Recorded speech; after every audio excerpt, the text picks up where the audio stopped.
अस्सलामुअलैकुम। आज हमारा मैथमेटिका का 8वां लेक्चर है और ये तकरीबन हमारी कोडिंग का आखिरी लेक्चर है। जो भी हम कोड्स सीख रहे हैं मैथमेटिक्स के यूज़ करने के लिए, मैथमेटिक्स के लिए या कैलकुलेशन के लिए, तो उसका हमारा आज का आखिरी लेक्चर है। उसके बाद हम मेथड्स पे जाएंगे कि उसमें जो न्यूमेरिकल मेथड जो हैं वो कैसे डेवलप होते हैं और उसको हम कैसे यूज़ करते हैं मैथमेटिका के अंदर। और इनकी एल्गोरिथम जो है वो मैथमेटिका और मैटलैब में डिफरेंट होती है, ज़्यादा फ़र्क नहीं होता।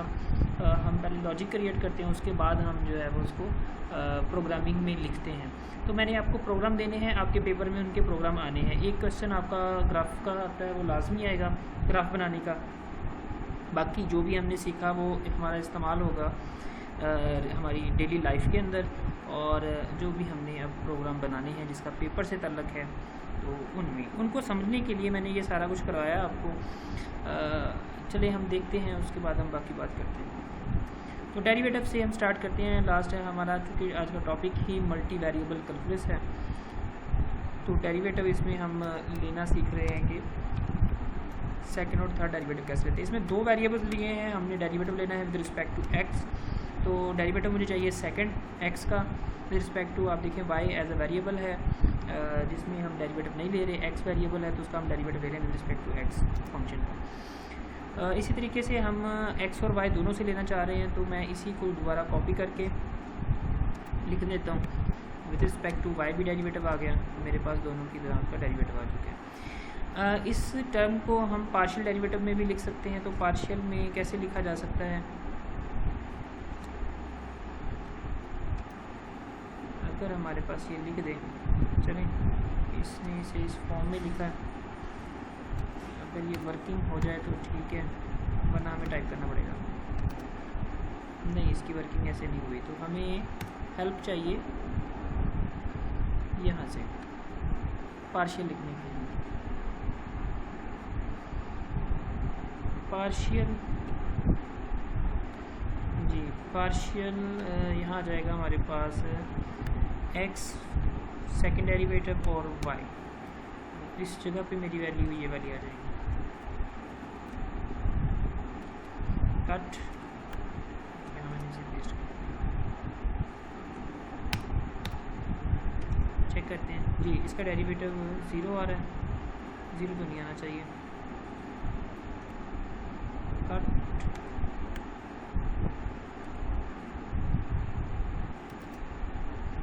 इसका डेरिवेटिव क्यों 0 आ रहा है मैं दिखाता हूँ। यहाँ वैल्यू आपकी इस जगह पे लिखनी है हमने, और ये वैल्यू हमने लिखनी है। ये जो वैल्यू ऊपर मैंने लिखी हुई है उसको मैंने सिंबॉलिकल फॉर्म में लिखा हुआ है, यहाँ लिख लेते हैं।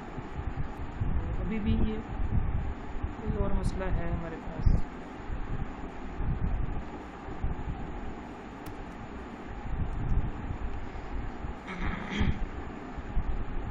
ठीक है, हम इसे टाइप कर लेते हैं।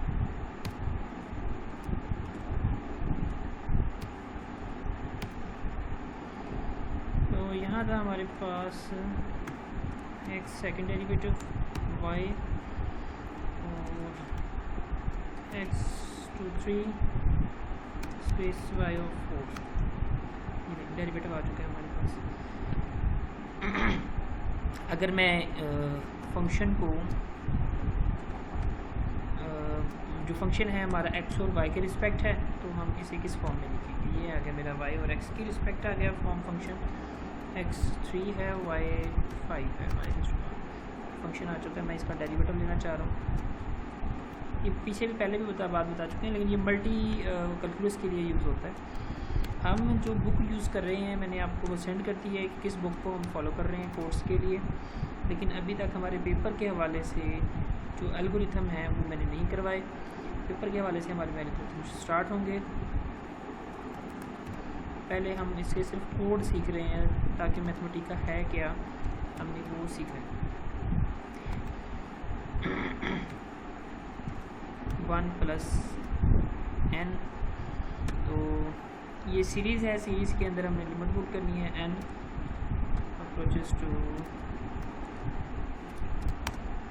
-1, इसकी वैल्यू 2 आ गई। इसी तरीके से अगर हमने डेरिवेटिव भी लेना है और उसकी लिमिट भी पुट करनी है तो दोनों का काम कैसे किया जाता है, उसकी वैल्यू भी पुट करनी है और डेरिवेटिव भी लेना है। जैसे कहते हैं ना हम डेरिवेटिव एट दैट पॉइंट, तो हम एग्जैक्टली वो वैल्यू लिखने वाले हैं। मैं फंक्शन एक ही यूज़ कर रहा हूँ ताकि हमें आसानी रहे। X second derivative with respect to y और स्लैश डैश वैल्यू पुट करनी है मैंने, तो एक्स अप्रोचेस टू 1 और वाई टू कह देते हैं, ये वाई की वैल्यू होगी। फिर इंटीग्रेशन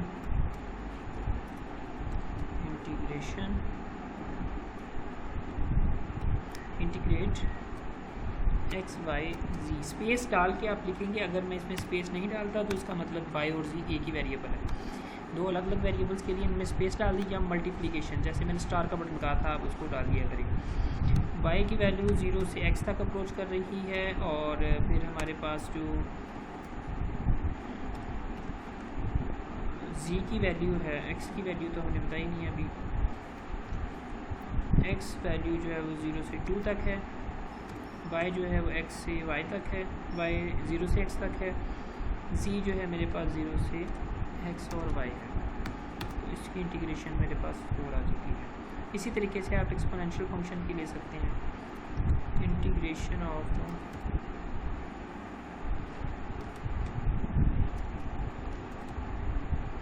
इंटीग्रेट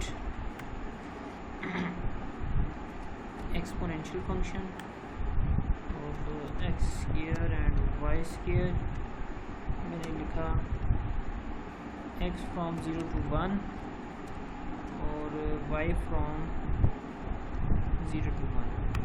इसकी वैल्यू मेरे पास है क्या है, ये रनिंग ले रहा है, थोड़ा सा टाइम ले रहा है इसको ठीक ठाक करने में। ये हाइपरज्योमेट्रिक फंक्शन आ रहा है, तो हाइपरज्योमेट्रिक फंक्शन की वैल्यू जो आपने स्पेशल फंक्शन पढ़ रहे हैं उसमें आप इसकी वैल्यू कैलकुलेट कर सकते हैं। अगर मुझे इसके न्यूमेरिकली चाहिए तो ये वैल्यू न्यूमेरिकल में क्या आती है, कॉपी, उसके बाद n ऑफ इसकी एग्जैक्ट वैल्यू देते हैं। ठीक है, आप अगर इसी को लेना चाह रहे हैं तो आप इसके ज़रिए भी कर सकते हैं। मैं यहाँ से भी इसको कैलकुलेट कर सकता हूँ। ठीक है, अच्छा रनिंग लेगा, टाइम ले रहा है, उसके बाद इसका सोल्यूशन बताएगा। ये देख लें, तो मैं इसे अनडू कर लेता हूँ ताकि मेरे पास वही वैल्यू है। ठीक है, ये थोड़ा से रनिंग के बाद हमारे पास सेम वैल्यू है जी। नेक्स्ट है हमारे पास डिफरेंशियल इक्वेशंस को सॉल्व कैसे करते हैं। डिफरेंशियल सॉल्व तो वैसे ही आ गया ना आपका अलजेब्रा वाला। डिफरेंशियल है तो डिफरेंशियल इक्वेशन का सॉल्यूशन है, तो इसमें हमने किस फॉर्म में बताना है। देखिए ज़रा, वाई प्राइम मतलब वाई डेरिवेटिव है of x equal 2 time space x plus y of y is the function of x, y is the function of x. अब हमने बताना है कि वाई जो है वो हमारे पास एक वेरिएबल है, वाई एक वेरिएबल है और हमारे पास एक एक्स वेरिएबल है। दोनों के बारे में हमने बताना है। तो Y is equal to -1 minus X और plus e of X C Y. तो ये फॉर्म हमारे पास आ रही है। इसके बाद हम ले लेते हैं एक और क्वेश्चन, उसमें सिस्टम ऑफ इक्वेशंस ले लेते हैं। सॉल्व सिस्टम ऑफ इक्वेशन लेना है तो मुझे 2 इक्वेशंस लेनी होंगी। तो स्मॉल ब्रैकेट है एक्स प्राइम और with respect to t is equal to t square. फिर हम ले लेते हैं y is the function of t is equal to t3। अब इसके अलावा हम बाउंड्री वैल्यू वो दे देते हैं 0 डबल इक्वल 3 और y की वैल्यू है इनिशियल कंडीशन मेरे पास आई है 3 डबल इक्वल 3। और इसके साथ हमारे पास जो इंडिपेंडेंट वेरिएबल है, जैसे मैंने यहाँ डिपेंडेंट वेरिएबल लिखा था तो डिपेंडिंग वेरिएबल पहले लिखेंगे। y क्या है हमारे पास, x क्या है हमारे पास, x है और t का फंक्शन है और हमारे पास y जो है वो t का फंक्शन है। इसी तरीके से ये लगते हैं। अब इसका सोल्यूशन देखते हैं तो क्या आता है। इसने हमें कोई सोल्यूशन नहीं दिया तो हमने कोई गलती की होगी टाइप करने में। चेक कर लेते हैं क्या मसला हो रहा है। इक्वल है वाई टी है हमारे पास, वाई है, y is a function of prime.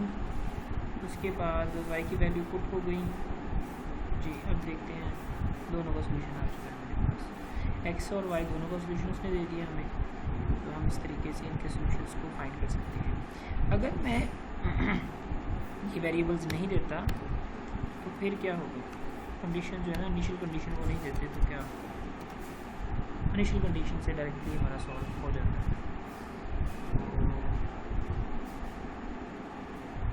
इसको कॉपी करते हैं, अनडू कर लेते हैं, ठीक है। इसके साथ ही हम यहाँ पर कर देते हैं। दोनों आ चुकी हैं ताकि आपको कमांड याद है। तो नेक्स्ट है हमारे पास, ये तो हमारा काम ख़त्म हो गया। अगर हमने टेबल टाइप करना है, ये हमारा काम ख़त्म हो चुका है। अगर हमने टेबल टाइप करना है, टाइम देख रहे थे 11 मिनट का टाइम। टेबल टाइप करना है तो मैं लिखता हूँ a is equal to table. Table के लिए मैं बताऊँगा कि मेरे पास किस फॉर्म में आना चाहिए। n मल्टीप्लाई बाय 2 का टेबल लिखना चाह रहा हूँ। उसका तरीकाकार ये है n फ्रॉम 1 to 10, ए का टेबल आ गया। हमने इसको टाइप करने के किस फॉर्म में है तो ये लिख लेते हैं हम टेबल फॉर्म। चलिए ये सारी वैल्यू टेबल फॉर्म, और जो मैंने ए लिखा है ये वाली वैल्यू इसमें टेबल फॉर्म में आ गया। अच्छा, अगर मैं इसके दरमियान स्पेस देना चाह रहा हूँ, इनके दरमियान स्पेस देने का तरीका क्या होगा। टेबल स्पेसिंग और तो स्पेसिंग देने के लिए मुझे स्मॉल ब्रैकेट्स की जगह बनानी पड़ेगी। 2 and 8 कॉलम और रो की स्पेस। तो यहाँ अगर 2 कर देते हैं तो स्पेस कम हो जाएगी। तो ये इसका तरीकाकार है। इसके बाद अगर आपने वेक्टर लिखना है किसी चीज़ को, तो आपको पता है कि वेक्टर लिखने के लिए हम जो तरीकाकार यूज़ करते हैं वेक्टर की कैलकुलेशन के लिए 1, 2 and 3 and ये तरीका आपको यूज़ होता है।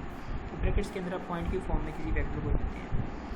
इसी तरीके से मैट्रिक्स के लिए आप कौन सा तरीका यूज़ करते हैं। मैट्रिक्स के लिए मैट्रिक्स हमने ड्रा करनी है तो उसके लिए हमारे पास आएगा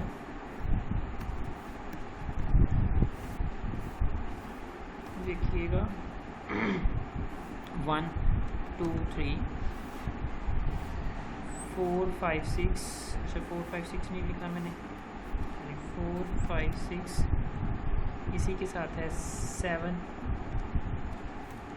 8, 9। तो इसे मैं इंटर करता हूँ, लेकिन इंटर शिफ्ट है ये फॉर्म आई है, लेकिन ये मैट्रिक्स फॉर्म नहीं है। तो मैट्रिक्स फॉर्म के लिए मैट्रिक्स फॉर्म, चूँकि ऊपर वाली वैल्यू लिखनी है मैंने परसेंटेज का साइन यूज़ करके। अब इसी मैट्रिक्स को इसी के साथ मैं मल्टीप्लाई करना चाह रहा हूँ डॉट को डॉट के साथ। डॉट प्रोडक्ट लिए तो डॉट प्रोडक्ट में हमारे पास ये फॉर्म आ गया है। इसको मैट्रिक्स फॉर्म में लिख लेते हैं। मैट्रिक्स फॉर्म, मैट्रिक्स फॉर्म में ए को ए के साथ मैंने डॉट प्रोडक्ट ली है। डॉट प्रोडक्ट ली है। अब मैं ऐसा करता हूँ, इनको मल्टीप्लाई करके देखते हैं। ए मल्टीप्लाई विद ए, तो इसका क्या है। तो इसका मतलब ये हो रहा है कि आपका 1, 1 से 2, 2 से 3 से मल्टीप्लाई होता जा रहा है। डॉट में डॉट प्रोडक्ट चलता है और बाकी में आपको दूसरी फॉर्म आ जाती है। अच्छा, एक और मैं टेबल बनाना चाह रहा हूँ एक फॉर्म में। टेबल के लिए एक और तरीकाकार यूज़ होता है मैट्रिक्स के लिए, जनरल मैट्रिक्स बनाने के लिए। तो उसमें मैं लिखता हूँ I + J।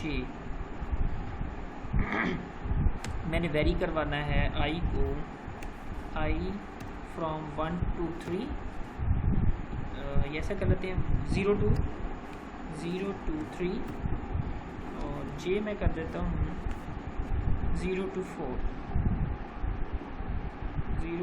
1 to 4 कर लेते हैं। J from 1 to 4।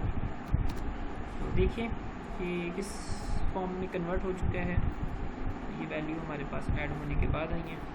अगर मैं यहाँ पे 1 2 3 करता हूँ और यहाँ पे भी जो है वो 0 से 2 तक कर लेते हैं तो क्या जाएगा इसके अंदर मैट्रिक्स फॉर्म मैट्रिक्स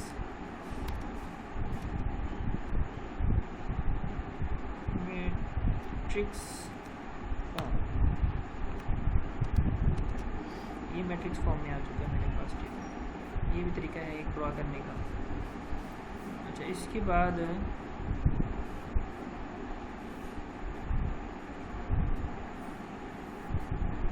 मैं इनमें से कॉलम लेना चाह रहा हूँ, फोर्थ इसमें से थर्ड कॉलम लेना चाह रहा हूँ, तो उसके लिए क्या तरीकाकार है, एम, फिर उसके बाद आप लेंगे ऑल फोर्थ। अच्छा, अगर इसमें फोर्थ है नहीं है, 3 4 5 ये वाला पार्ट आ गया मेरे पास पार्ट। ठीक है, इसी तरीके से एक और तरीका कि मैं थर्ड और थर्ड ये 5 आ जाएगा, 5 आना चाहिए था हमारे पास। ओके, मैं एम नहीं लेंगे, उसमें टेक लेना है मैंने, टेक ऑल। अच्छा, इसमें ऑल की जगह हम लिखते हैं एम लिख लेते हैं। मुझे थर्ड और थर्ड एलिमेंट चाहिए, 3 by 3 टेक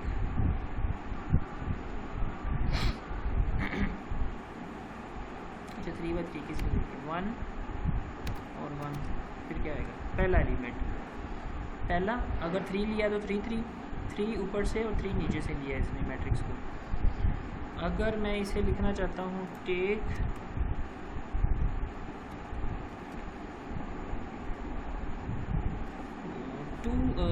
एम और फिर मैं लेना चाह रहा हूँ 2 by 2 की मैट्रिक्स आ जाएगी, 1 by 2। ओके, उसके बाद अगर मैं लेना चाह रहा हूँ 3 by 3 3 to 3, 3 से 3 तक हो और सेकंड 3 से 3 तक, ये आ गया 3 से 3 तक और इसकी सेकंड हो। ठीक है, इसी तरीके से आप डिफरेंट तरीके से इसको फाइंड कर सकते हैं, इनको मैट्रिक्स फॉर्म में कन्वर्ट कर सकते हैं। हाँ, एक आपने नॉर्म यूज़ होती है, नॉर्म के लिए 1 2 3। अच्छा, नॉर्म के लिए NOMR जो है वो पढ़ाना चाहिए, ORM नॉर्म। ओके, नाम रखा नहीं है इसने नॉर्म। अच्छा, नॉर्म फाइंड करने के लिए भी आप डॉट प्रोडक्ट ही लेते हैं, नॉर्म स्मॉल में असल में कोई कमांड है जिसकी वजह से ये इसको नॉर्म में नहीं लेगा, नॉर्मल के लिए ORM नॉर्म 14 नॉर्म है। हमने अब तक प्लॉट ड्रा करने सीखे थे, तो एक आपको और सिखा देते हैं, वेक्टर प्लॉट। वेक्टर प्लॉट के लिए कमांड्स यूज़ करना चाह रहा हूँ, -x to y। यहाँ 2 वेरिएबल यूज़ हो रहे हैं हमारे पास, x फ्रॉम -10 to 10 और इसके बाद है मेरे पास वेरिएबल y फ्रॉम -10 to 10। तो इस तरीके इसका ग्राफ इस फॉर्म में बना, ये आपको नज़र आ रहा है इसका ग्राफ बना हुआ। अगर इसी में हम 3D लगा देते हैं तो क्या इसमें फ़र्क पड़ता है, मैं इसमें लगा देता हूँ 3D, तो फिर क्या फ़र्क बनेगा कि इसने कहा है कि हमारे पास y की वेरिएशन भी चाहिए 3D के लिए। तो पहले हम इसे 2D में रहने देते हैं, 3D के लिए अलग जो है वो टाइप कर देते हैं। 3D वेक्टर प्लॉट 3D, तो उसके लिए मैं लिख लेता हूँ -x to y of z from x -10 to 10। उसके बाद है y from -10 to 10, -10 to 10। Okay, इसके बाद z है z फ्रॉम -10 to 10। ये इसका प्लॉट ग्राफ आ चुका है, इसका ग्राफ आ चुका है 3D ग्राफ। आपके वेक्टर्स कैसे मूव करते हैं, क्योंकि वेक्टर्स जो है ना ज़्यादातर आप यूज़ कर रहे होते हैं फ्लूइड फ्लो के लिए, तो ये उसी का स्ट्रक्चर हमें बना के दे रहा है। एक आपको और सिखा देते हैं प्लॉट 3D। प्लॉट 3D में है साइन ऑफ एक्स वाई, दो वेरिएबल यूज़ होते हैं, x फ्रॉम -3 to 3 और y वेरिएबल है -3 to 3। तो ये आपके पास ड्रा हो चुका है साइन एक्स वाई ग्राफ। अगर मैं ये वैल्यू इंक्रीज़ करता हूँ तो क्या फ़र्क पड़ेगा, आपका ग्राफ बड़ा हो जाएगा और आपको ये पैटर्न छोटा छोटा नजर आएगा। बस 3 to 3 के लिए ग्राफ। ओके, अल्लाह हाफिज़।